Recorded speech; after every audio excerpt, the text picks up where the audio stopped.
Network podcast today slash YouTube, wherever you want to catch us. Today we're doing a 32 team Twitter Invitational League.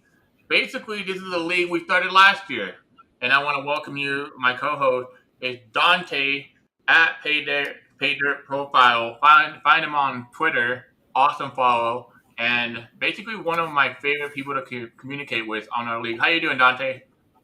I'm doing great, man. I'm glad I was able to hop on here with you. Thank you so much for being able to accommodate the schedule, trying to do the dad life thing. But yeah, it's a great league. A lot of back and forth in the chat every day. There are tons of trades. Like if a trade doesn't happen in every day or two, we're kind of worried. So yeah, it's great to bring this content to everybody.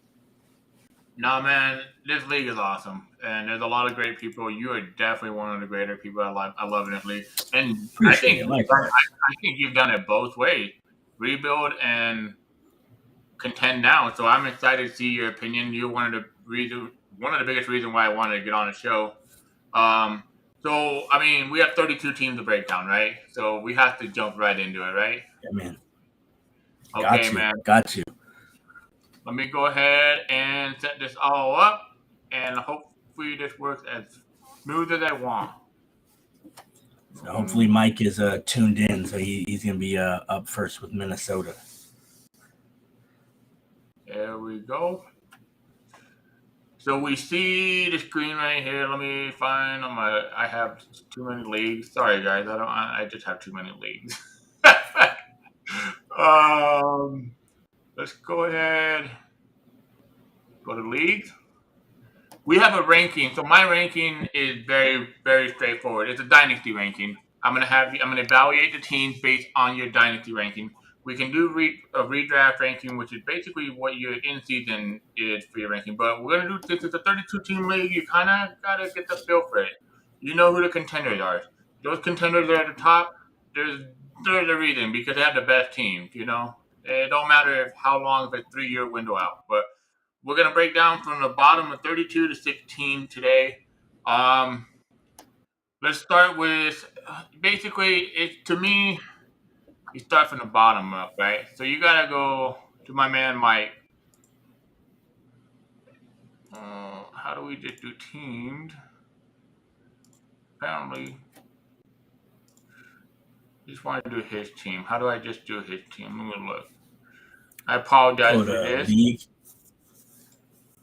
You click on the league, and then you can click on his icon. I did, but you can mash up maybe. Or if you try to send him a trade. Oh yeah. You can take a look at his league that way. Roster that way.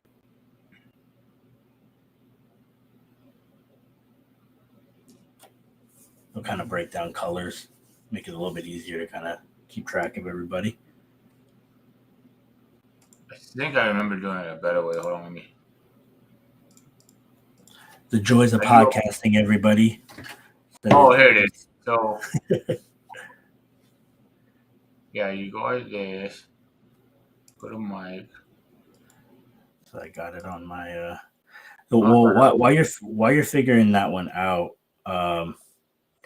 I tried to take a look at the teams from the previous season to try to see if we can see what moves that were made, any key moves, because a team like Mike's team looks drastically different now than it did even beforehand.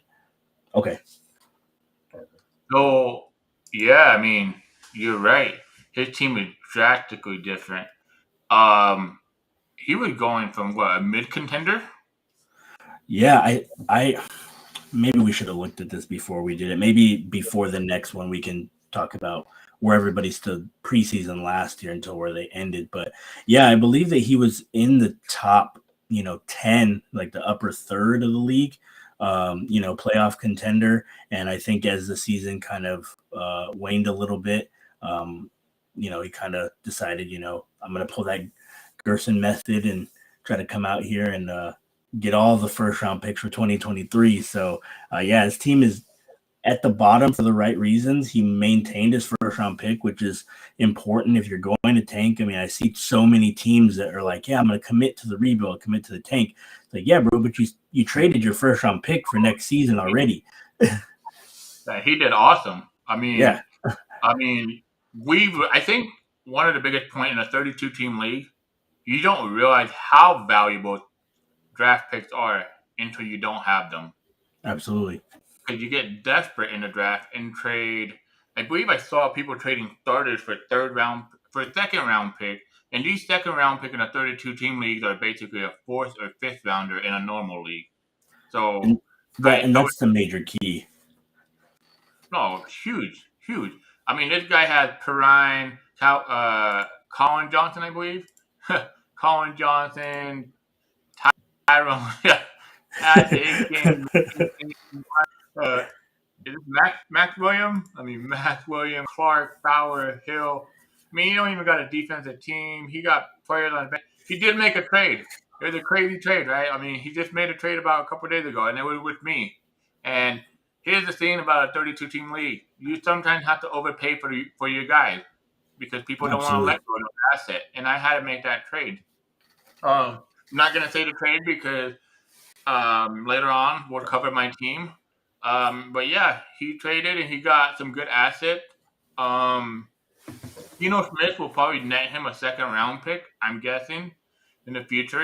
Someone's gonna lose a quarterback, and I've said it all along. Geno Smith is gonna be the starting quarterback. I don't think Drew Lock was. He has like 4 backup quarterbacks.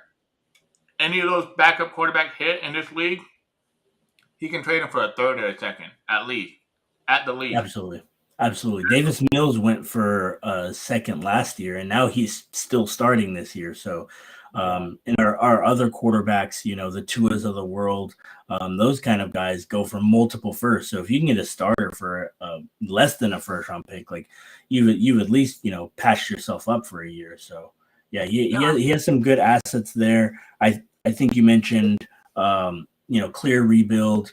At the end of the day, you're just trying to take as many dart throws. He has what is that, 5 picks in the first round. You're going to hope that obviously his is going to be up there. There's another one that should be top 5. There's 2 that should be in the top 16 potentially, and a late first. So he has an opportunity to get a nice IDP. A couple of guys that would go in the second round. The George Pickens, Sky Moores, because we do our draft a little bit earlier than the normal drafts. So you have a little bit more of an edge, but he has a chance to turn his team around and make it, at least into the middle of the pack pretty easily next year post draft. I think the craziest thing about all of this is like we think first rounders in this league are like top 12, right? Like that's what we always think. But the thing is, people don't realize that some people's team, like Baltimore's team, he's a top team. That first rounder is close to almost a second rounder, late second rounder, or third, yeah, almost a third basically. But then the thing is, this is what I found interesting in this draft this year. These second rounders right here are actually pretty damn valuable because that's where you can trade up or trade down and use it as asset. And I saw many people use it as asset as trading down, garnering picks, and picking extra players to make a better depth team. Like to have better depth, and that's awesome. Absolutely. That's the way you should be doing it in a 32-team league. I think he's doing the right thing. He has 5 first-round picks for the 2023 draft, and we know this 2023 draft is pretty damn packed. I think he's on the right build. The next team we have that we're going to talk about, the Denver Broncos. So the Denver Broncos last year, this guy joined our league named Miggy. Good guy. Just had personal stuff going on. We had a new owner come in. He knew what he got himself into. He knew what it was. But luckily, I believe he had this year paid out already, so he's good. Let's find the Denver Broncos. Yeah, his team, I mean, and we don't probably need to spend a ton of time. Like his team is going to be a 2 to 3 year rebuild. Like all he did in the offseason once he took over the team was to try to, cut some dead weight, try to acquire as many picks as he can. Like I made a trade with him where I traded a 23 second and Noah Gray for Tommy Tremble, and I think it was a 22 third, something along those lines. He was just trying to trade up to try to get into that 2023 draft because he knew getting into the 2022 draft was going to be difficult. So kudos to him on small moves like that. Small moves become big moves. He has a couple of guys who are of note or of value that he can probably move for seconds or thirds. Oh, yeah. He went into this roster with, I think, almost no capital in 2022 or 23, and he was able to turn that around to a couple of picks in 22 and 2 seconds in 23 and 3 thirds. So not too bad for him. Yeah, I mean, like, honestly, mad props to the guys for taking over that team. Sometimes, with a 32-team league, you might not have one or a couple good owners, but you replace them with people that are good people like this guy right here. But he does have some shots. I mean, like, James Robinson comes back. He has a running back by committee role, maybe a third rounder. Say Kelsey gets hurt, which I never hope any player gets hurt. Noah Gray, maybe another third or second, especially in a tight end premium. Second rounder with Patrick Mahomes, Mr. Trubisky. You might be able to pull a first rounder for him if he does good. Maybe a late first rounder from a team that's a contender, right? Maybe one of the quarterbacks goes down. But then you have IDP players like Ogba. I like Ogba. Stingley, Rashawn Gary. He has a solid defensive IDP team. Oliver, I mean, with what's his name being there now, Von Miller. You never know. But honestly, it's a rebuild team. It's Right. he garnering. He had a lot of second and third rounders. Obviously, first rounders in this league. They don't go like Bitcoin no more because Bitcoin ain't worth shit no more. But they go more like an OnlyFans account for the hottest celebrity in the world now. Oh man, That's the way it is now. But I think he's doing the right thing. He's just not doing dumb trades, accumulating picks for whatever value he has for his players. Good stuff right there for sure. I think the next team is interesting, and this is what I like to call the proper rebuild with upside. He's doing what I'm doing. He knew his team was in the middle. It's the New York Jets. His name's Travis. Awesome guy. I love the guy. He's great guy. always frick man, I didn't learn my division. Apparently I don't give a shit about the NFL that much to care about the division. So he was in the middle before. He was in the middle. He was like maybe bottom middle too. Last year. And he had great players. He made a lot of trades this offseason to gain picks. And he traded away, I believe it was to me, not to me. I mean, nobody knows about me. He traded away DeAndre Swift, if I'm correct. And he traded away Patrick Mahomes. But he did it the right way. How are you going to garner picks? So let's talk about his team. I think you can see the trades, right? Yeah, so if you go to his team, you can go to transactions. Yeah, I got it right. I don't know. Can you see this? Or is it cut off? It's cut off. Okay. I hate how it's cut off. So it is. Hold on, let me. Oh, I know why. I got it. You're good. There we go. Now we can see it, right? So he traded Michael Carter and a third to get a first. No, he did what a transaction to get Michael Carter. So he traded away a 2022 second first, which was, I believe, that trade was the 109 that the other team acquired. Maybe that wasn't the greatest trade, right? But now let's look at the other trade where I believe. Oh, it's hard to get transactions. I think he's had a mixed bag. Yeah. I think he's had a mixed bag of transactions. I know that he's had early on, he was in the middle of trying to compete I'm pretty sure that he had at one point Antonio Gibson last year. Pretty sure he had at one point Christian McCaffrey last year. He had Patrick Mahomes. And at certain points, you kind of learn in most of these leagues that if you don't have depth and you don't have position strength at key positions of quarterback or the quote unquote super flex position, tight end, and then you're gonna need a couple of tentpole studs. Like he had the quarterback, he had the running back, but struggle with tight end and struggle with overall depth. And so I think he realized, postseason, like he needed to kind of make some major changes. So he has a couple of firsts next year. He kind of filled his roster with some kind of upside mid-range guys like Carter and Collins. Obviously, Breece Hall coming kind of hurts Carter's prospects, but at the time that was a solid acquisition for him. But he has some decent guys there to work with. So I found it. So this is how we can evaluate teams like this. This is a perfect way to evaluate a team. So basically, he started his rebuild kind of. Let's see. I think the first big trade was the McCaffrey trade, right? Right here. Yeah. McCaffrey trade. So he got a McCaffrey and Ujulari. He traded him to, I believe, the Jacksonville Jaguars. He's got Chief Perm pick 2022nd, Chief Perm pick 2023rd. That pick was a top 5 pick, I believe.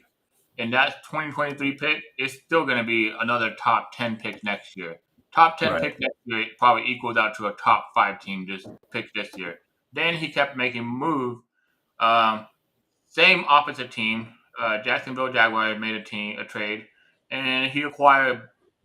Oh, is this right? I believe this trade. No, this trade wasn't the right trade because I know this trade. Are these all accepted, or are these? That trade got. Well, someone had a little too much to drink. The reversal. The epic reversal. Someone had a little too much to drink that night, but it was This is the trade that happened for Tua Tagovailoa, and this is how you do it. This is honestly how you do it in a 32-team league. I know he got some feedback saying that it wasn't a smart move, but in a 32-team league, to acquire a 2024 first, a 2024 first, a 2024 first, a 2024 first, that's 4 2024 first, and a starting quarterback in this league, I think that's the right way to do. While he has to wait longer, probably the right way to do, because I love Patrick Mahomes as much as anybody. But the thing is, to me, in a 32-team league, when I'm rebuilding, I'm just trying to acquire asset. Yep. Yeah, I think the major change I would have made when making that trade for him is that he also had, I believe it was pick 103 in the draft, and he took Jameson Williams, which is fine. Jameson Williams is a good upside talent, and at the time that we did our draft, it was pretty sure it was prior to the actual NFL draft. I would have traded back that pick as many times as possible because Jameson Williams is not even on his team anymore. So I would have probably taken that pick and turn around and try to trade it to 5 and then move back to 10 and then move back to a place where I felt comfortable taking, George Pickens. I think I took him at 16. I probably would have tried to make as many trade backs as possible and basically try to mirror in a long-term way that return that he got for Mahomes from you. And all of a sudden you had 3 trade backs. You end up with Pickens and 3 or 4 other picks other than Williams. I think committing to the rebuild in that fashion is probably the best way to go for most of these. So you're saying trade down, garner asset, and get as many picks as you can in the mid round, and basically get a hit on like a James Cook at 110 maybe. You trade down to 110 and maybe trade it down from the 110 and get a George Pickens and get like a Rashad White who fell hell down in our draft. But yeah, that's the way you should do it. He's doing good though.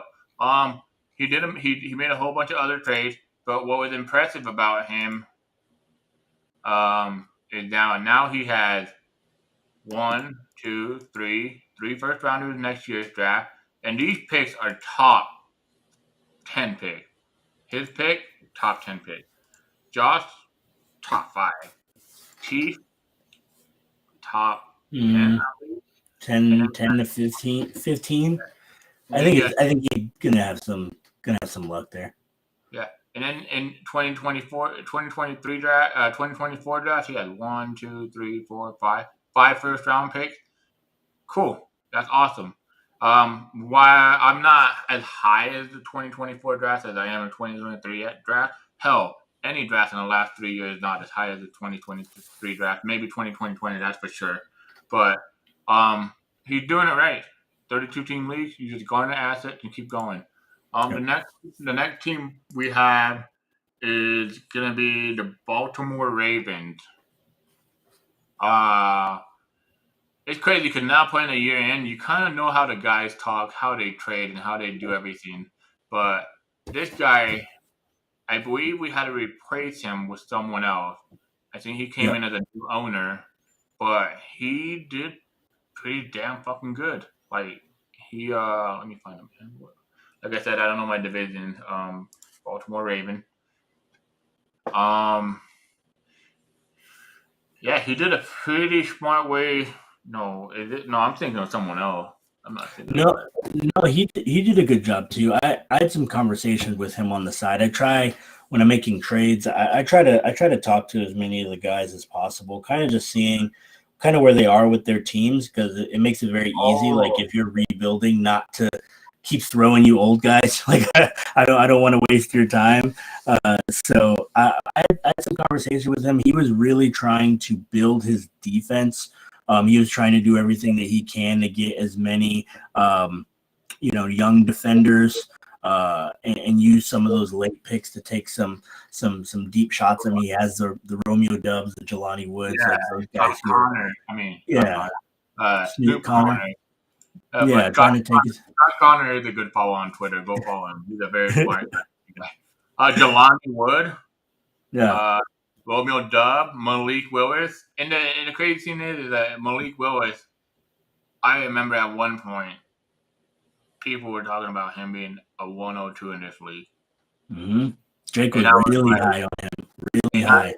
And I kept saying it over and over and over in the chat.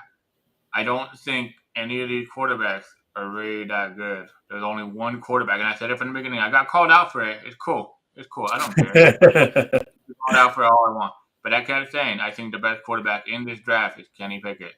And he was the best. He was the number one quarterback that got drafted. It's not a brag. What I'm trying to tell you is I don't even like Kenny Pickett right now. What I'm trying to tell you is what I evaluate on talent and what I see from the NFL, I'm trying to match it as much as possible.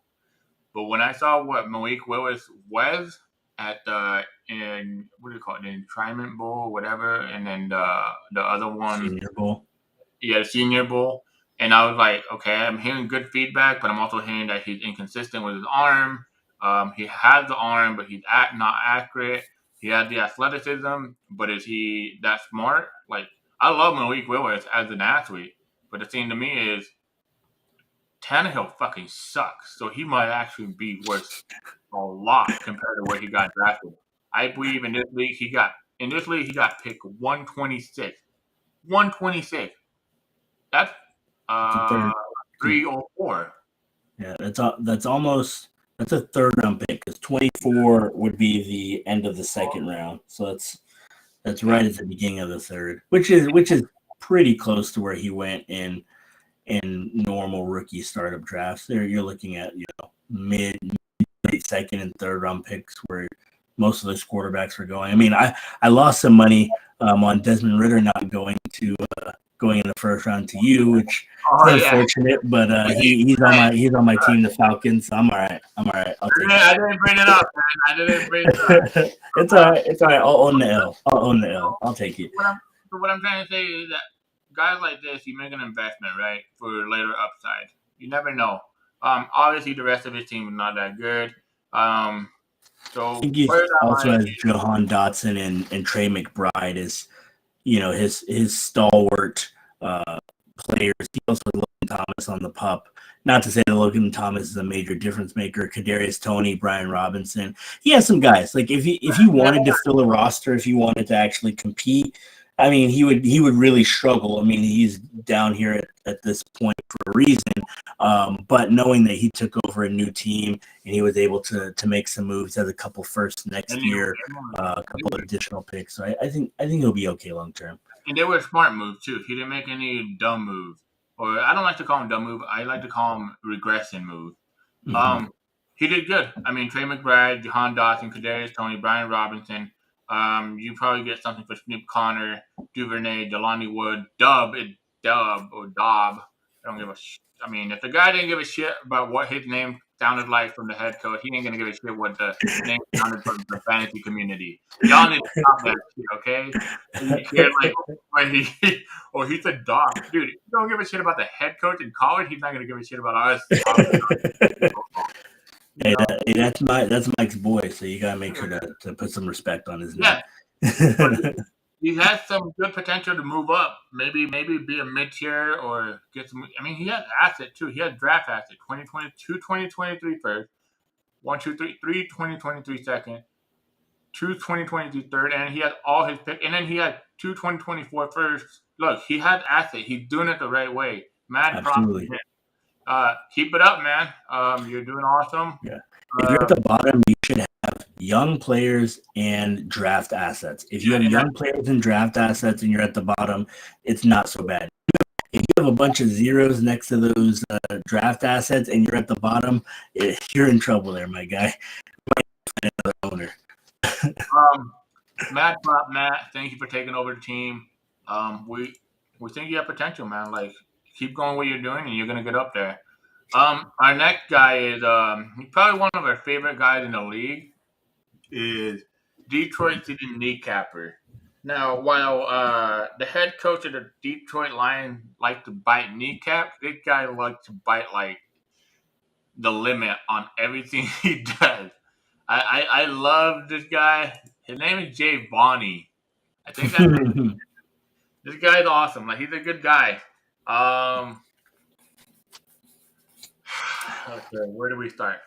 So we have Marlon Mack, Kenny Golladay, George Pickens. Is he on here right now in the chat? Tell him to accept my trade. Hey, yay! Accept my trade. If you're in here, accept my trade. I'm about to go into the league chat. Hey, bro, let's get this trade in the middle. Let me see. Sorry to interrupt you. I'm sorry.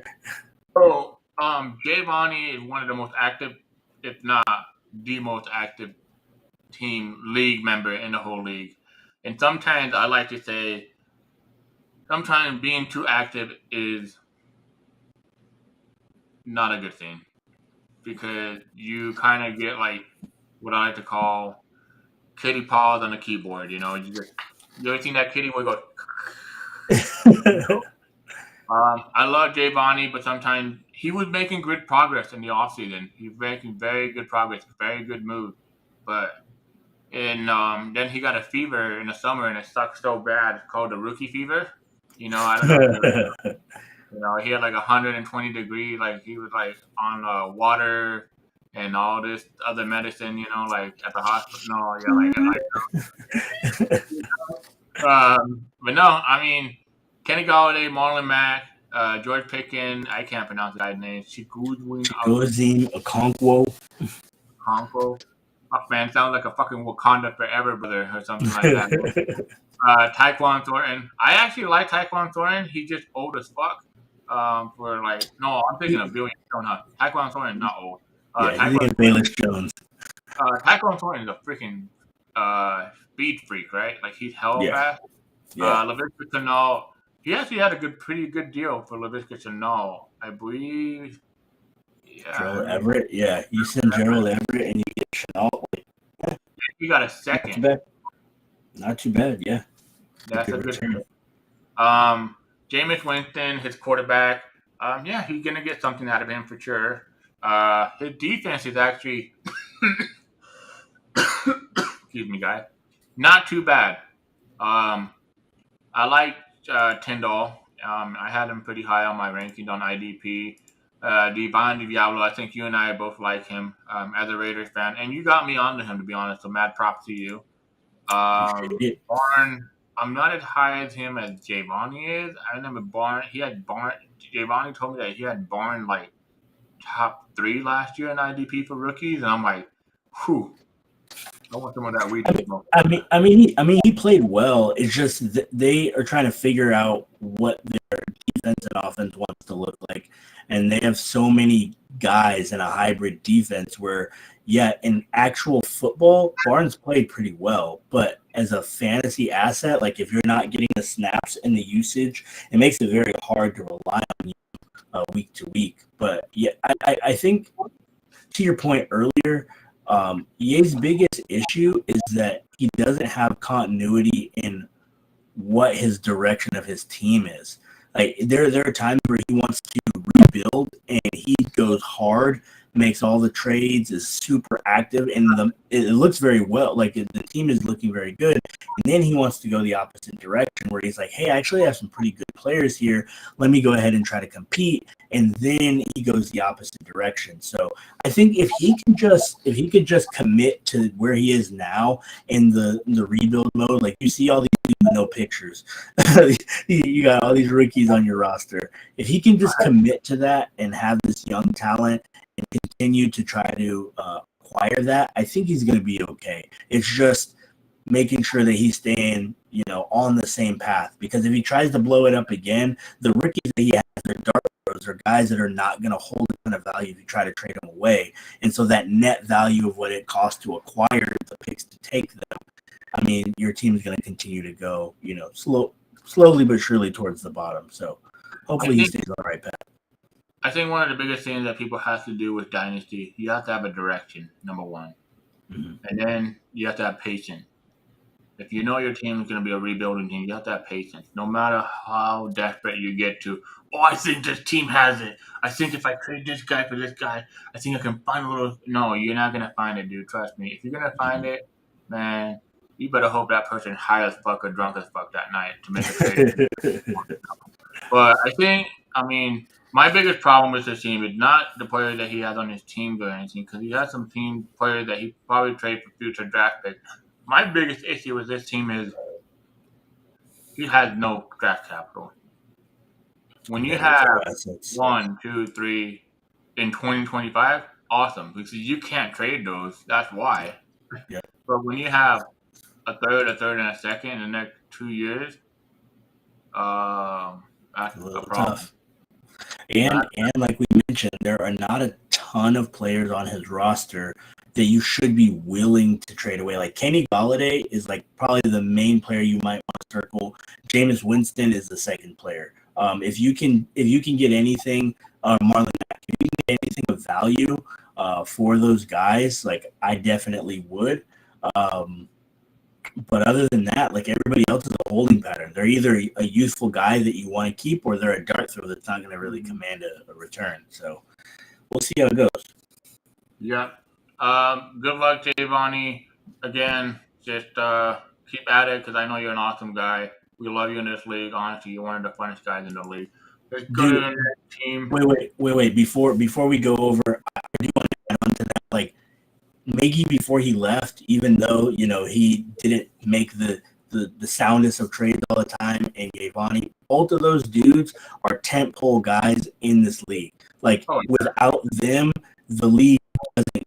Like when he's on vacation or something like that happens and he's not in the chat, like everybody's like, bro, we haven't really spoken. Nobody's trading. Guys like that, make or break your league. They make it fun. They make it engaging. The fact that we're able to do this right now and talk about, these different teams, is most of it because he was involved with a trade or Miggy was involved with a trade. So, even though we're talking about this team, like the contribution he has and even Miggy had before he left, it's so much more deeper than being in the league. He's a great guy. I love the guy. Like honestly, it's so much fun to have him in the league. And I think it's like what you're saying. Hands down, we still talk about Miggy to this day on the chat, even if it's for the worst or the best. I think sometimes we even say we missed how active he was and how fun it was. we all deal with personal stuff. So if you have to leave fantasy football, it's whatever. We're gonna respect it, and we have to respect it, right? But honestly, Absolutely. Javon, keep it up, man. Best of luck. Um, I'm pretty sure you're gonna pull a trade in the next 10 minutes. I hope so. I told him to accept mine. He hasn't responded back yet, but if he does, we can circle back. So the next team is the New England Patriots. They're in the AFC. And this is Big Joe FTC. This guy is probably one of the hardest person to get a hold of in the league. This guy is harder to get a hold of than the ex-girlfriend that probably has your Nike shoes, the retro shoes, and you're just trying to get them back from her house, Like, if I had to put a time, there was a time frame during the draft or something, he got tagged at least 1,000,000 times, and people were trying to get a hold of him, and he wouldn't respond. But honestly, I think maybe he was just annoyed as shit by some of us. But he had Ronald Jones, George Kittle, Zach Ertz, Preston Smith, Kavion Bard. And this is what's funny. This guy got lucky. He got David Mills. He got Yeah, he was one of the ones that Desmond Ritter. He got Kenny Pickett. 3 quarterbacks. You can honestly flip all those 3 quarterbacks, I'm pretty sure, in the future for first-round picks if you needed to. as long as he's actually on the app. Like, he has to be on the app to make trades, though. Yeah, that's the problem because, I don't know, man. Like, you have to make moves. You can't just wait for the draft. And the cool thing is he has his picks. So the only reason why he had his pick is because he's not on the damn app to make the trades. But I mean, there was a lot. I remember he traded for Calvin Ridley, I believe, right? Yeah, which is a Yvonne trade. It's a pretty good move, I think, on his part. Basically just taking the L on Ridley. Actually, no, he traded for Ridley prior to the suspension. So I mean, he's kind of pot committed now because I mean, what was the assets? 2 firsts. You got screwed, but you traded. Oh, because no. So Javon got Jalen Hurts, Mims, and a second. Who cares about Mims? A second is worth something. But he traded Ridley, Mills, a first, and a third.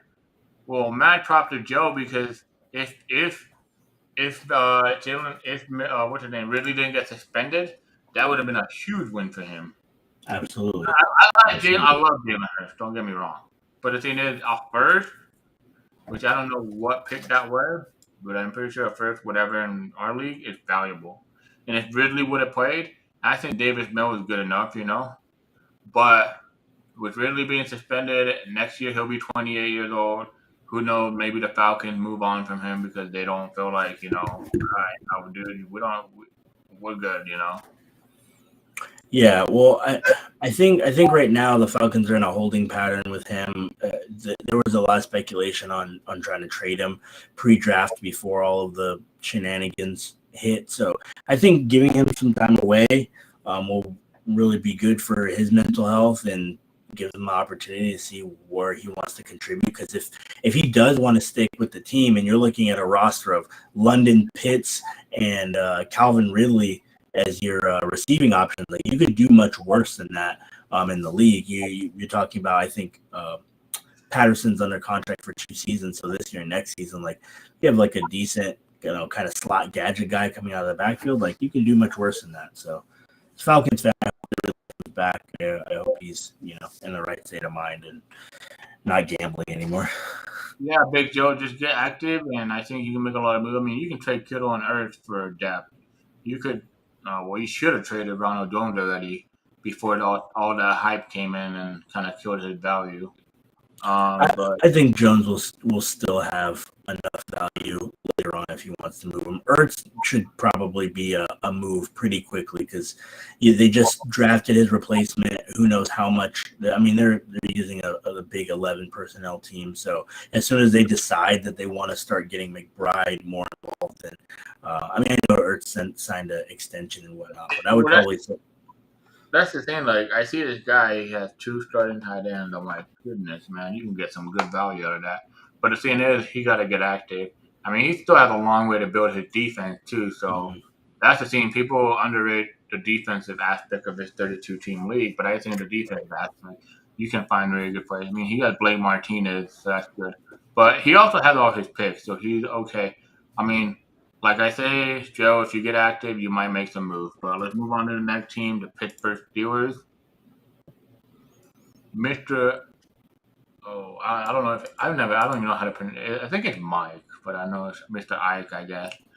He's Um, our resident Scott Fishbowl 2021 winner. oh yeah, man, this is the guy that won the Scott Fish Bowl for the 2022, 2021, Yeah, 2021, man. yeah, last year.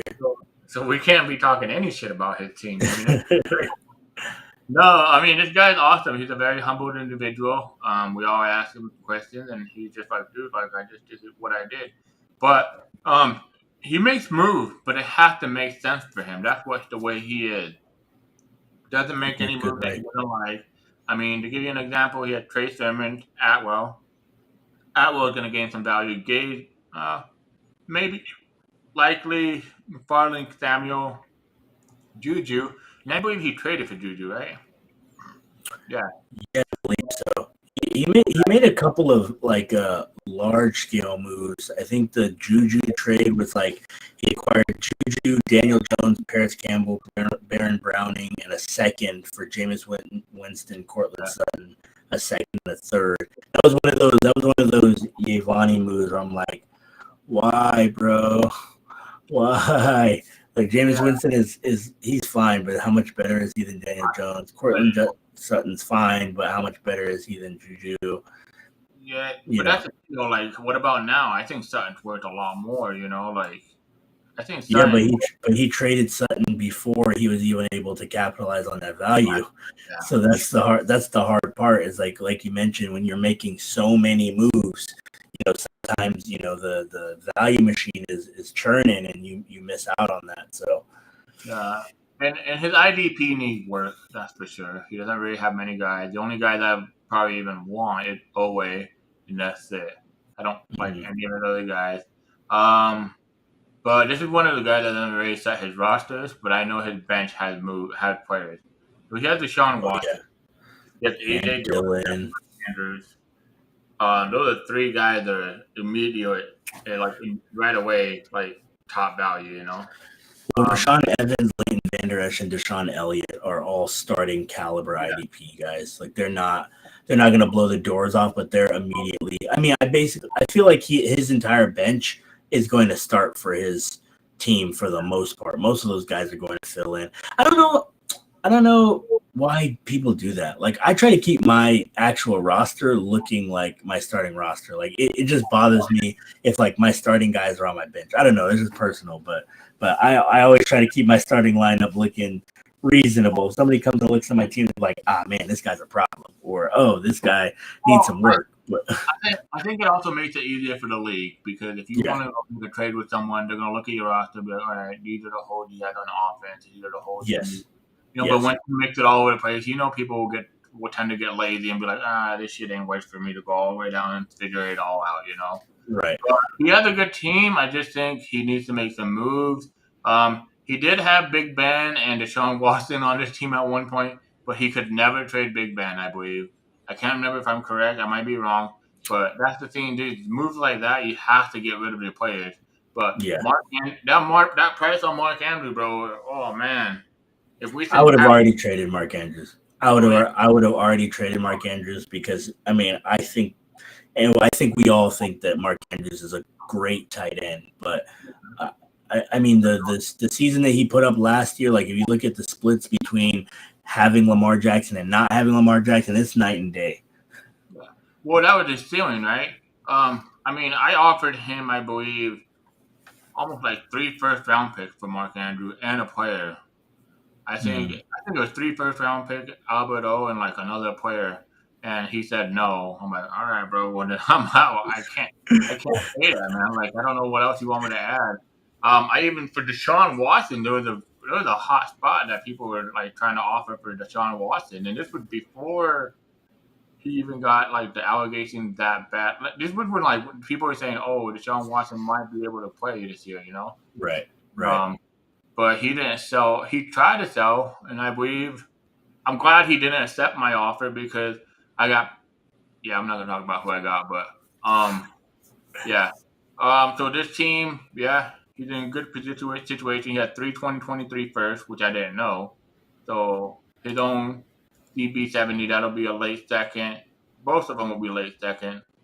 He has 3 second. He's doing it the right way. He's rebuilding and he has standing points. So I think this team will probably be a mid-tier team next year. Okay, Pittsburgh Steelers. We just did them, right? We just did. Yep. Okay. Did we do the Miami Dolphins? I think we skipped a lot of teams. Unless my list No, looks different. I skipped the Miami Dolphins. My bad. That's the only team I skipped. My bad. Let me Okay. find them. Miami Dolphins. Where are you? Miami Dolphins. Yeah. How many more teams do we got? We got 1, 2, 3, 4, 5, 6, 7, 8. Basically halfway there. Okay. Oh, we'll cruise a little faster. The Miami Dolphin. Oh man, I don't even know how to tell you about Josh, man. Like I love the guy. Like he's awesome at Gabriel. I love to follow him on Twitter because I'm a wrestling fan and I'm also a fantasy fan, and he just loves doing both of those things. But Josh is one of those guys. Just hopefully he may be more active on our chat row, on our league, because that's the way you make this team better, right? He had J.K. Yeah. Dobbins, Jalen Waddle, Garrett Wilson. Yeah, that's about Josh Allen. Josh Allen, Sauce Gardner, okay. Monte Sweat, Khalil Mack, Quiddy Page. He has an okay IDP team. Um, he has upside, but he really doesn't have any offense. That's my problem. He doesn't have any offense, and I think him being more active will help his team for sure. So This is I an issue. so I think his main issue, because not every, like, in an ideal world, like, you're gonna have a first, a second, and a third. Like, obviously it's great if you have more draft capital, but like his main issue is that he doesn't have a quarterback or a tight end. Like at a position where you have 32 starting quarterbacks.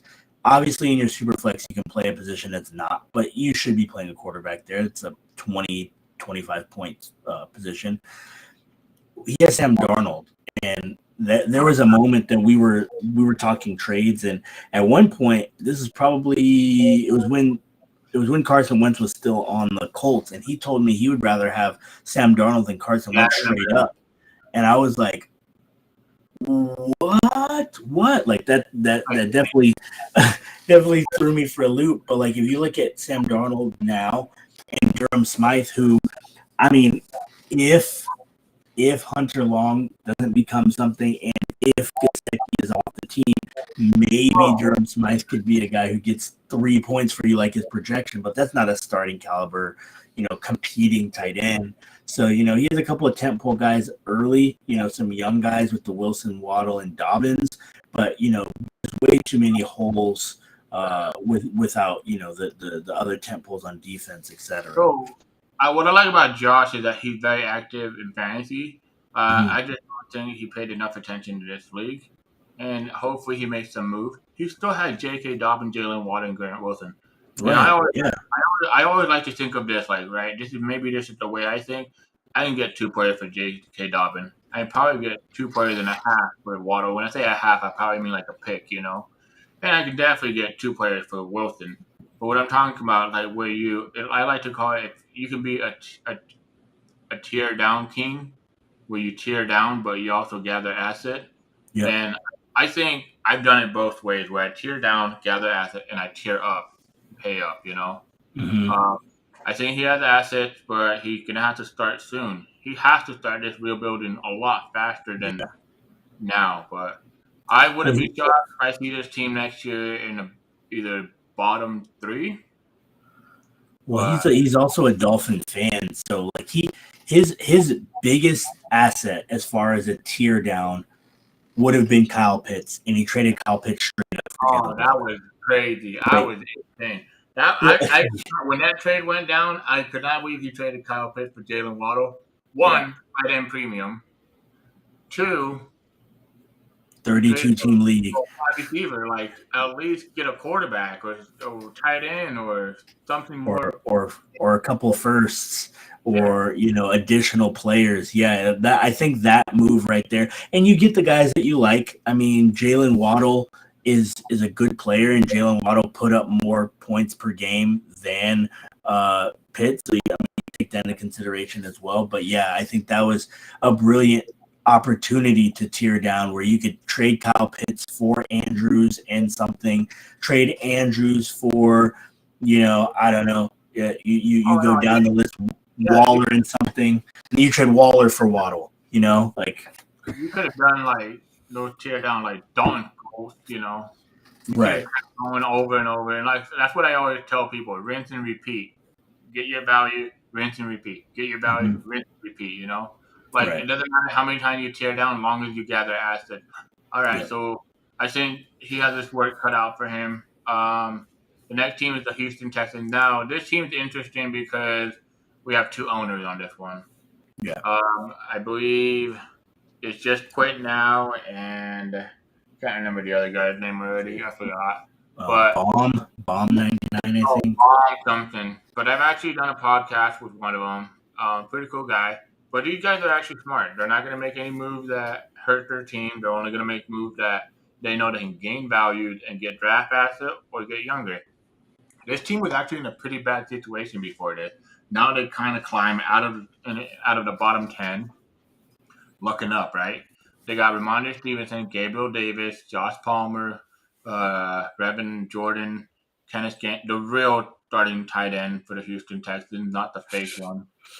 Kenneth Gainwell, Jalen Tolbert, Daniel Jones, and now this IDP team is not too bad.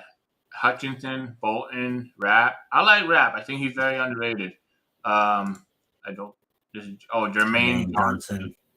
Trayvon Walker. Most of these guys are from picks that I traded to them because we had a big blockbuster trade where I acquired pick 105 or 104 to take Traylon Burks, and I traded them like a couple of late firsts, multiple seconds.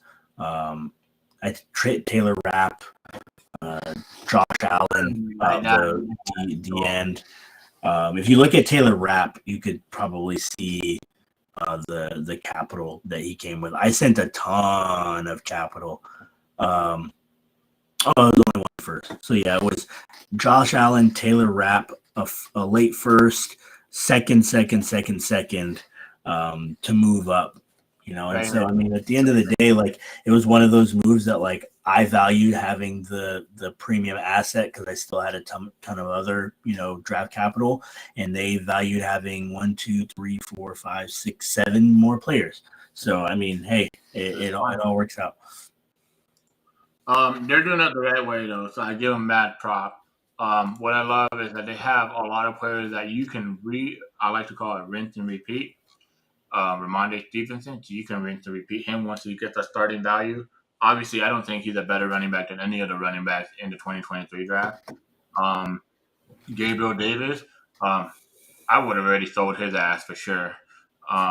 Yep. Palmer, if one of those wide receivers and the Chargers get hurt, boom.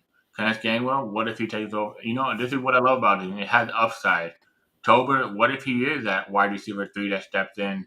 When I say wide receiver 3, I mean in fantasy, not like a normal team. Daniel Jones, what if Dable fucking pulls it out of his ass like a magic trick from Chris Angel's show and makes a Josh Allen 2.0, Right. I love his team for the way he's doing it. He has 2 first round picks, and this first round pick is huge right here. Yeah. That's a top 3 pick. Man. And LJ Nessler's team is actually not that.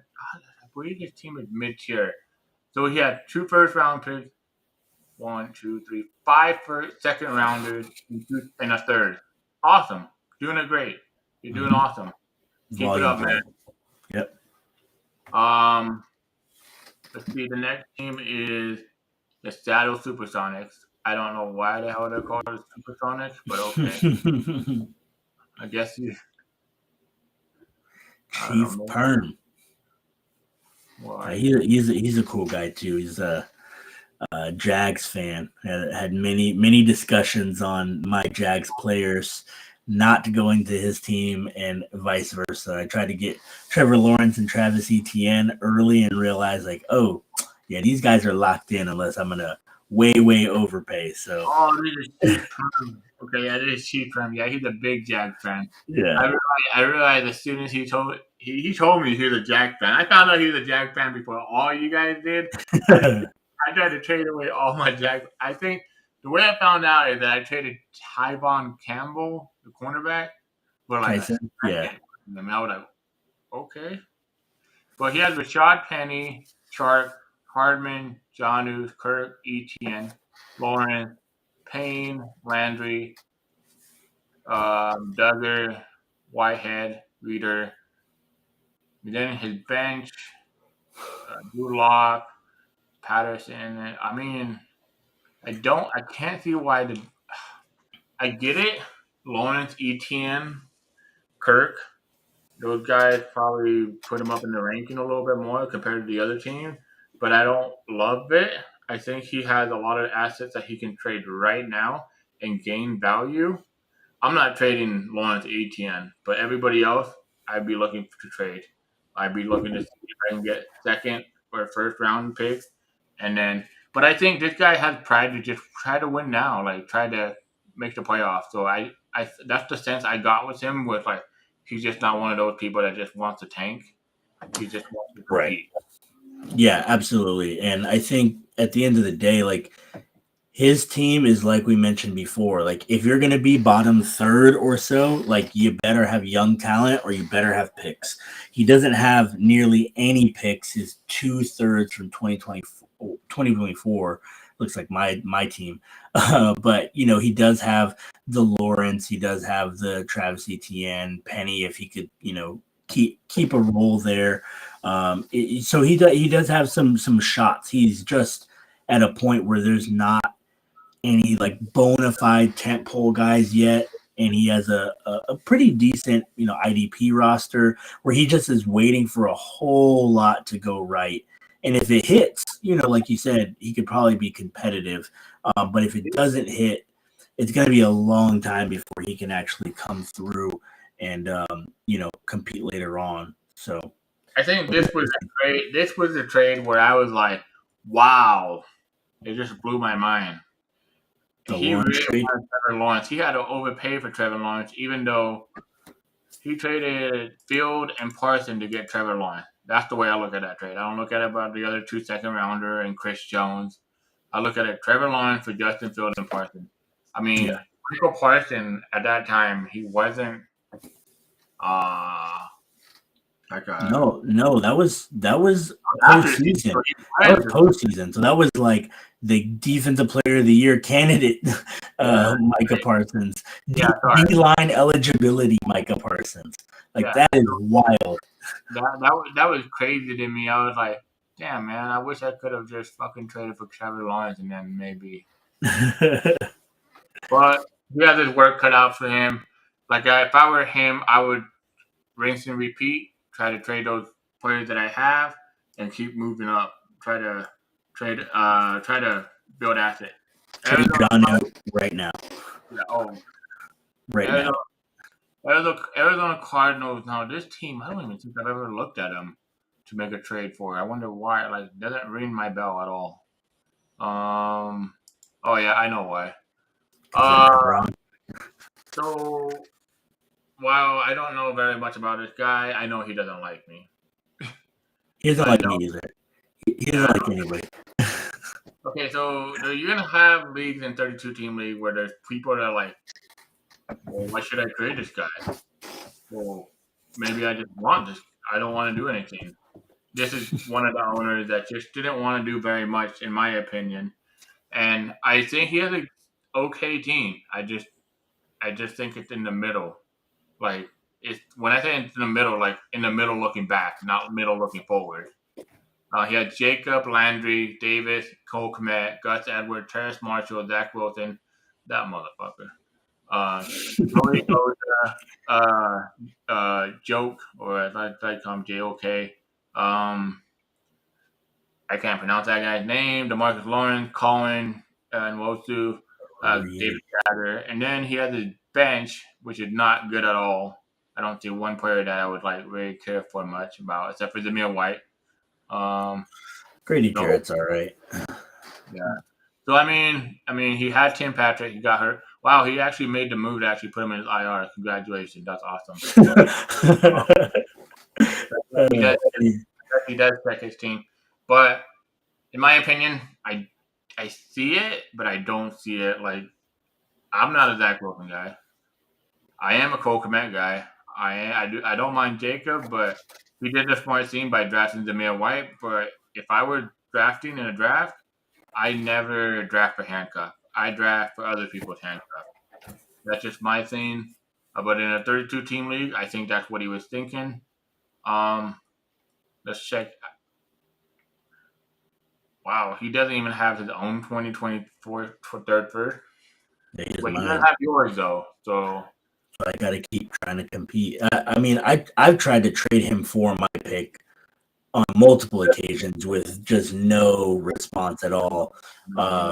And I mean, which is fine. Everybody wants to do their own thing, but like me not owning that pick is probably the main reason why I haven't committed to a full rebuild, because if I don't own my own pick, tanking doesn't really make sense right now. At least not preseason. Like I should see what the season unfolds before I start, trying to make that move. So and it's hard because when someone doesn't really care just much about fantasy football or the league in general, like they could love fantasy football, but just not be as in tune with the league as we are, which is fine. I mean, it's not even saying it's a priority. It's not even a peak.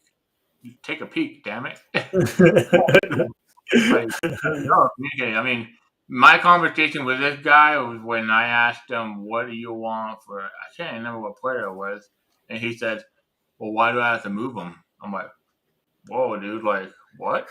You don't have to trade anybody. You can do what you want with your team. I could ask you, "Hey, what would you want for him if he's available?" Yeah. But best of luck to him. Hopefully, he makes some more moves. But this is one of the league members I like to say there's always room for improvement. The next guy that we have is the Las Vegas Raiders. Another not quite as active member. And the sad thing is, there's probably only 3 inactive members. I would say Joe, Arizona Cardinals, and this guy, right? Basically. Yeah, I know Christian, our league founder. He will peek in from time to time. He's not big in the chat, but I mean, at least if you send him a message, like he'll at least look at it. Some of these other people, I might send DMs, and it's 5 days in a row without them even looking. At least he'll come and look. I like to say we're at 85%. Yeah. Hit rate, yeah, I mean, the Las Vegas Raiders, this guy has Chubb, James Washington, Josh Reynolds, Arnold, McKissick, Algier, Brissett, TJ Watt, Quinn. Oh, this is the team that has a freaking beast-ass defense. Like, it was great. Chase Young, Mika Fitzpatrick, Jabril Pepper is all injured currently. So, I mean, this guy had a great team on IDP, but his offense is just lacking. And the thing is, I look at this team as like Nick Chubb. This is probably his last year of high value. After this year, I wouldn't be shocked if I don't know his contract situation. I can't remember. I think he did get that extension already, but we'll see. But I don't see anything else. Algier, I do like Algier. Well, he has Brissett and he has Mayfield, which should be massive sells right now. Like Baker Mayfield's value, like let's just say hypothetically he doesn't become the starter. He has the same value that he had, 3 months ago, which is nothing. Jacoby Brissett, if you don't trade him this instant, like if let's just say hypothetically Deshaun Watson, and they go to court, I don't know the ins and outs of that, but if they lift his suspension while he fights it and he, gets to start week 1, I'm not an expert. I don't know if that is something that could happen. But if you're dealing with that opportunity, Jacoby Brissett's value goes to 0. Like both of those guys should be sells. And so, I mean, there are other guys on his roster, that kind of fit that mold as well, that, if you could sell them away now before the narrative kind of shifts, you can probably benefit your team. But like, if you're not necessarily active, you might miss out on some of those. So, we'll see. As I'm trying to move on faster due to the show limit, but it's just more that team, which is more a rebuild, get more capital to rebuild your offense. Your defense is good, but the thing is, in a 32-team league, IDP can come and go. We've seen it. Right. But your offense is hard to build in a 32-team league. This guy right here is Carolina Panthers. He actually took over this team, I believe, from another owner, if I'm correct, right? LJ Neckler. And he got awesome at taking over his team because it was actually lower ranked before. And he did a trade. This is probably the trade that I regret the most. I traded over 4 first-round second round pick, and Lamar Jackson for Roquan Smith, Davis Mill, and 2 firsts. But those firsts were high first, though. I actually like that pick for you. I like that pick for you because obviously it's a lot of capital, but second round picks are only as good as the draft and only as good as the owner who holds them. Like that's mostly IDP guys.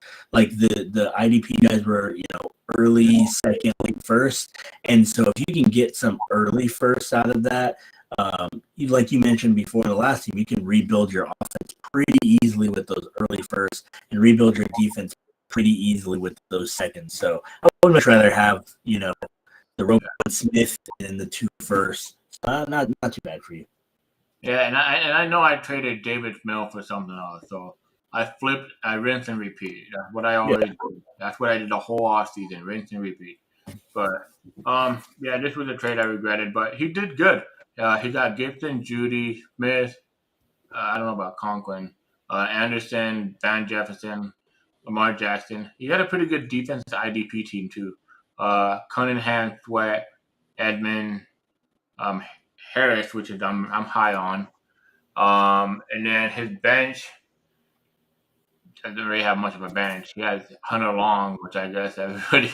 I remember him being hyped up as the next guy that's gonna take over my good second. Like that ain't happening. They're gonna resign him. He doesn't have any of his pick next year, but he has potential. I think this team offense, like Gibson, Judy. I understand people saying Gibson lost all his value.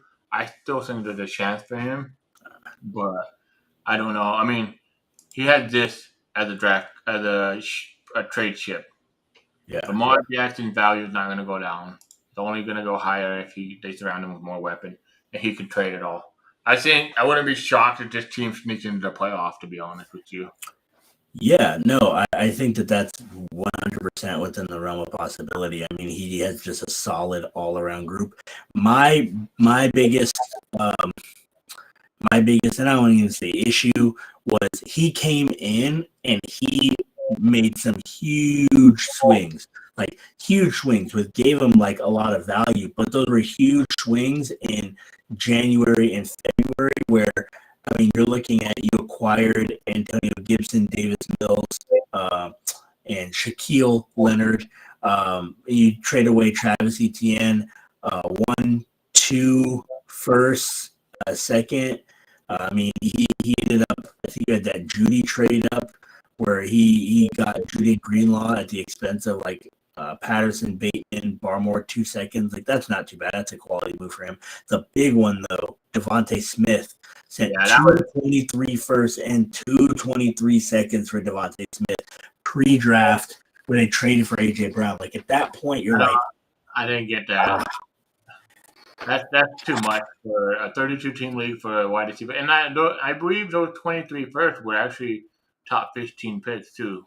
well, one of them was his, where everybody's going to value their own pick a little bit differently, and then the dynasty OGs like that one is about mid level. So you're talking about like maybe 23 seconds in a startup. So I don't know. So let's We'll say see right if now. that works. So let's say right now he's a top 15 pick. Would you rather have Devontae? Actually, that would be a top 12 pick in a 2023 draft. 2023 draft. Would you rather have Devontae Smith or a top 12 pick of this year's upcoming draft and those other draft capital, which is another first and 2 seconds? I think I'd rather have the other side, obviously. Yeah, absolutely. I think pre-draft, you saw what Smith did in his rookie season. You know, you're basically hoping for, okay, let's get a leap forward. He had 900 yards, 5 touchdowns. If he can get up to 1,107, you know, and then in the second year, you're looking, you know, pretty good. But now we'll see how it goes with AJ Brown being there. But I mean, I like this team. I think there's enough firepower there, like you mentioned, to get into the playoffs, and there's enough youth that he can provide himself the opportunity to do that for a couple of seasons. He just has to make sure that, you know, people are not going to get hurt, which is none of us can control. We have 4 more teams. So the Green Bay Packers. Let's see where they're at.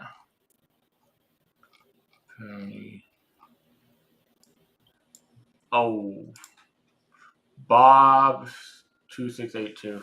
I guess we have 4 guys that are really kind of not as active as others, right?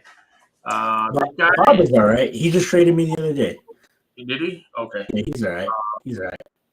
Yeah, I mean, he has a deep team, but he has a top-heavy team, I guess you can say, you know? So he has Kamara, Cup. I mean, you can get the world for Cup right now in this league. MBS, Bray, now the starting tight end, Khalil Herbert. I think Khalil Herbert's underrated, to be honest. Donovan People-Jones Jr., Amari Rodgers, Chubb, Darius Smith, Xavier Wood, Snead, Brown. Bench doesn't look that good. Oh, so you're talking about this trade. Okay. I was wondering what trade you were talking about. Yeah, you got a good deal for that. He still has Rob Gronkowski. Good thing about this guy, since he doesn't trade too much, he still has his first round pick, so he's in good shape. But I mean, it seems like he did it on purpose. He traded all his other picks, so it seems like he was like, you know what, let me keep this one, which makes sense.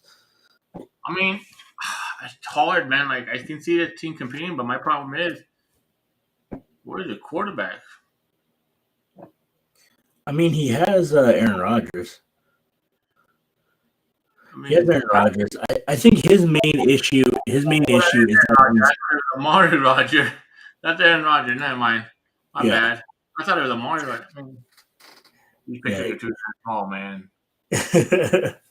Yeah, I think his main issue is that outside of the top heavy nature of like Rodgers, Kamara, Cup, I mean there's a whole lot of wishful thinking. You know, hopefully Donovan People-Jones takes a step forward. Hopefully Brait is just serviceable. Hopefully Valdez-Scantling, you know, pays off the money that they gave him. Defense is not looking too bad, but you know the depth on the offensive side is severely lacking, like so much so that Khalil Herbert, who's a backup on his own team, is starting for your roster, which I like Khalil Herbert as a player. But you know, if you have any injuries, any issues with inconsistencies on offense, like he's gonna kind of struggle. But it makes sense to see why he's in the middle of the pack though, because the Cup, Kamara, Rodgers can win you a week. I think this team is one of those teams where you have to make up your mind. Do you want to be in the middle or do you want to be at the bottom or do you want to be at Absolutely. the top? Absolutely. I think, I mean, he could trade all his draft capital to go all in and try to win at the top, or he could sell all his Cooper Cup, Kamara to contenders or people that have picks to get draft capital. The next team, this guy's team fucking sucks, dude. Like, it's bad. Uh, no, I'm kidding. His name's Little Giant. He is Dante's team, pay their profile. So, I mean, I'll talk about your team more than you will because I think it's a little bit of a humble experience sometimes. I'm kidding. No, so Dante made the playoff last year, right? Yeah, man. Uh, Fifth, I think. second round, you made it too. Yeah. I think I got beat by Robbie. He beat me. It was a Travis Kelce 46-point game. Thursday night. I was like, oh yeah, we're looking good. And then Tom Brady had 4 fantasy points when he's been projected for 20 plus. He had been scoring like 30 points per game. I'm like, oh, okay, cool. Yeah, playoff score 4. It's amazing, Mr. Brady. You're dead to me.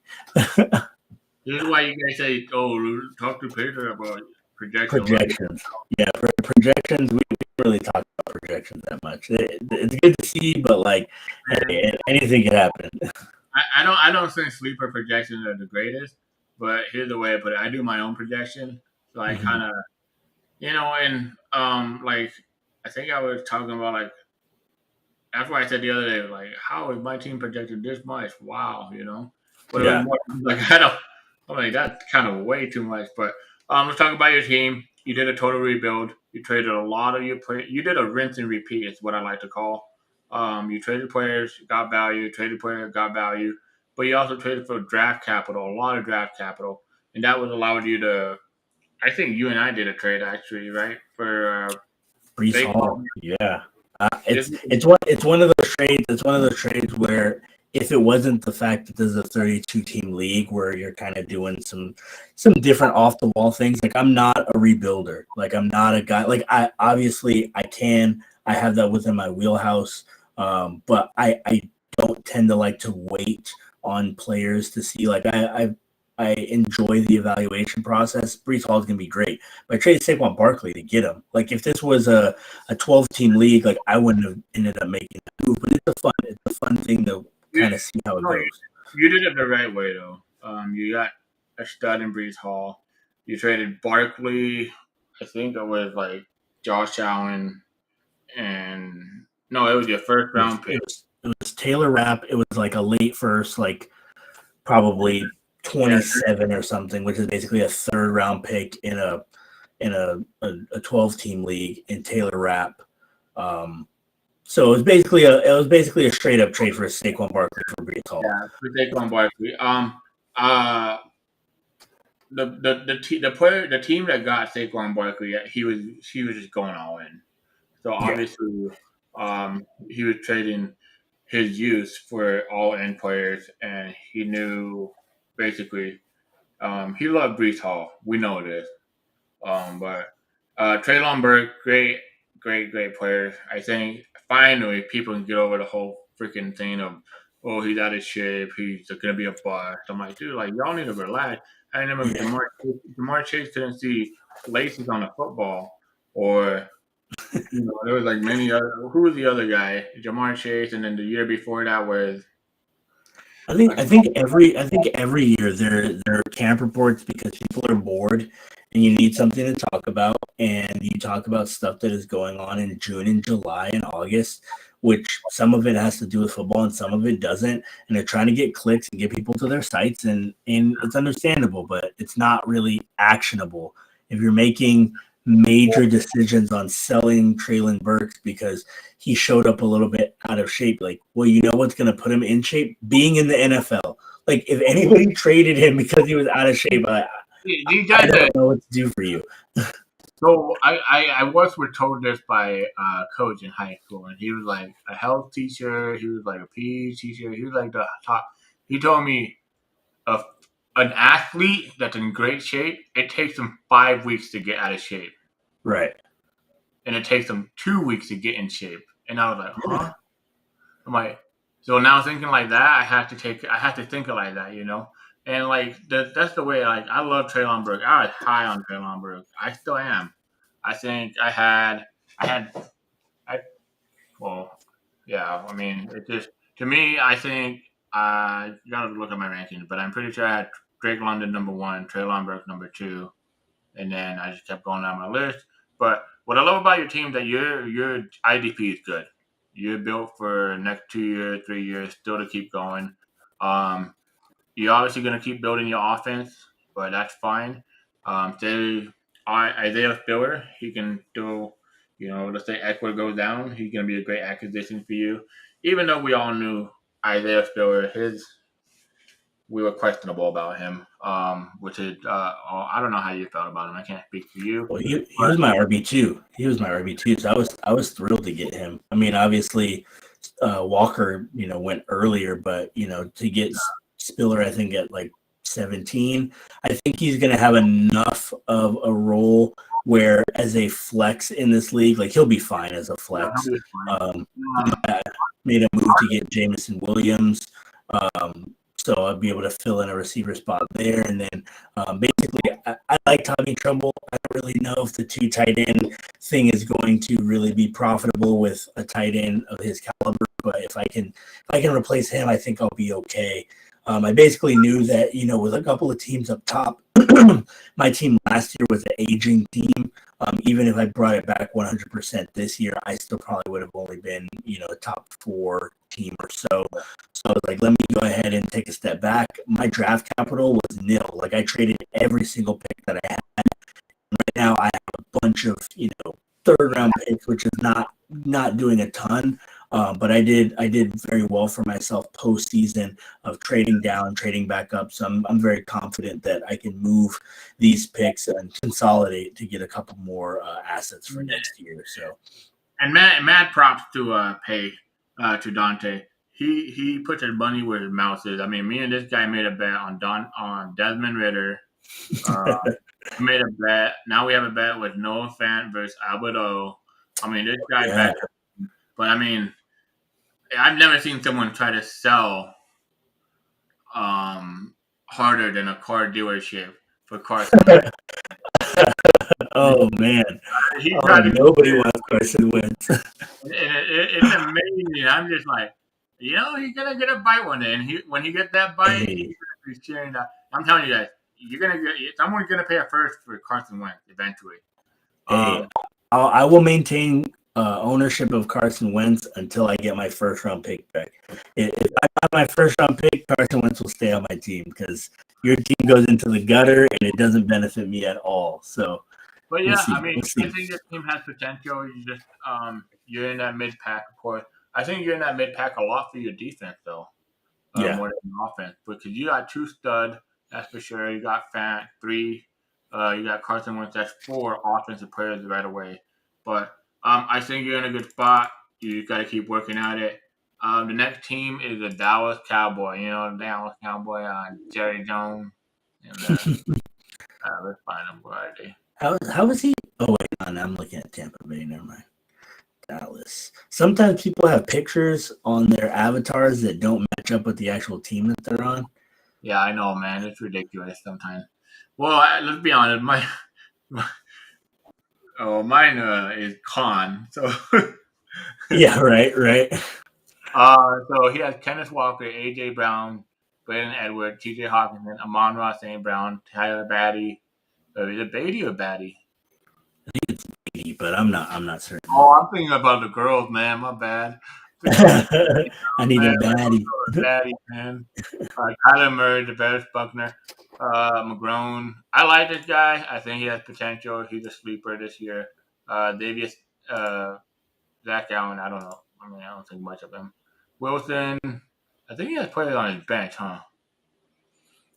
He has a couple. I mean, not a ton of difference makers on his bench. I mean, he has Marquise Brown in IR and Marcus Mariota on his bench, which are players of note.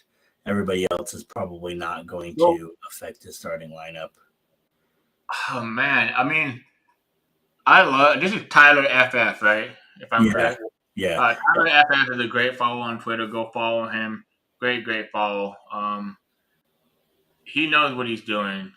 Um, he actually he made a lot of trades this offseason too. He Hmm. traded Elijah Moore, I believe, for Amana, right? Yeah, it was a couple of, or no, he traded a first round pick to get Amon-Ra St. Brown. Who did he trade Elijah Moore? Or he traded Elijah Moore for Kenneth Walker. That's what it was, Oh, because he didn't have a running back. But yeah, he made some moves towards the end of last season, like the types of moves that you would want to see. Like you send away the 25, 26-year-old, 27-year-old IDPs, like the guys that are having good seasons, and get 2 to 3. Like I made a couple of trades with him where I acquired Jonathan Abrams, Denzel Perriman, like guys that were playing well, and gave him some pick compensation in return, and he turned around and used that.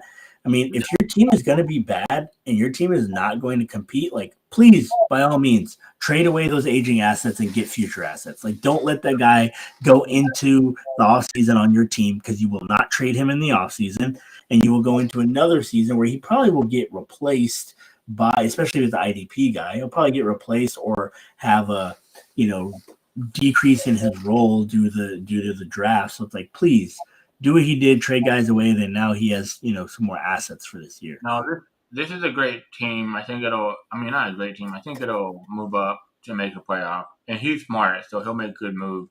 And he has all his draft capital. Right. 2023 first, all of 2023. He has a lot of draft capital that he can make more moves to improve this team. So I like this team. I think this team will be a playoff team. Um, and he's a smart guy, like I said. I mean, just follow him on Twitter. You understand how smart he is. This is the last team, right? Yeah, this is the last team. So after that, we got to break down 16 more. Um, Man, that's crazy that we have this much of a turnover for 1 year. It's just incredible. It shows you how long people can do a rebuild and stuff. Um, the exciting part is the second part. Hopefully, you can come on next week, Dante. It'd be awesome. I'm gonna have Tyler on the show, Tyler FF. Nice. He can make it next week, hopefully. We should have And waited and talked about his team when he got on. man, that's so bad. And that's when I saw his team. I'm like, damn. But the thing is, I want to get through 16 team. Um, wow, I just couldn't believe he was there though. That's the thing. I thought his team was much better than that. Um, but it's crazy to see this league turnover this quick for what we have. Um, Dante, let's see. I'm trying to find. I'm trying to get out of this. I don't know. Okay, I guess. Dante, where can we find you at? What do you got going on? Let me know. Let the Going for Two Network know, and I hopefully we see you next week, man. Yeah, so I mean, you obviously can find me at Pater_profile on Twitter. Also the Pater profile on Facebook or Instagram. Now that the season's going to be going, going to have some content going to be created going on over at E2G Sports. Doing some articles talking about fantasy football, talking about the Atlanta Falcons, et cetera, et cetera. Most of it will be on team development. Those methods that we talked about, trading down, tiering down, doing startups, trying to do the same thing in startups to try to acquire value later. Those different things to kind of help teams. And also, like, if you want to talk to my DMs, if you want to get some advice, be a sounding board, definitely let me know over on Twitter, and look forward to being back here next week. Yeah, man. Peter, Dante's a good guy. Honestly, I always have fun talking with you, man. We have a good time. Yeah, You absolutely, can man. you can follow me at FantasyGGFS. We're gonna do this every year. We're covering this league every year. It's a great league. Obviously, it's a hard league. It's not easy. This is one of the hardest leagues I have because you have to be on your toes. Once you see a player go on a trade block, you have to wonder, do I make a move for this guy? What do I have? It's a hard league, not easy. But I appreciate everybody tuning in. Sorry we did it a little late. We did it a little late due to some schedule conflicts, but we wanted to get this done. Next week on Sunday, I'll see what time we have available for everybody. Tune in. We'll have Tyler on, hopefully Dante, and maybe another guy. Um, the top 16 team, man. Those 16 teams are exciting, though. Like I kid you not. The guy that's number one, that might be number one. Whew, that guy's team is sick. Shameless plug, right? No, I'm kidding. The champ is up there too. Jake Estee. We got guys like Jake Estee. We got Chris. We got. These guys are CF Williams. We got Jake Estee. We got what's his name? JB Show. Is it JB Show? Robbie Trails up there too. Yeah, we got Robbie Trail. We got a lot of guys that are experts on Twitter. They're very smart guys. I mean, like they say, and Pay Dirt would be up there. Trust me, if he didn't do his video. He's smart, man. So, but you guys all take care. Thanks for tuning in. We'll see you guys next week. Much love.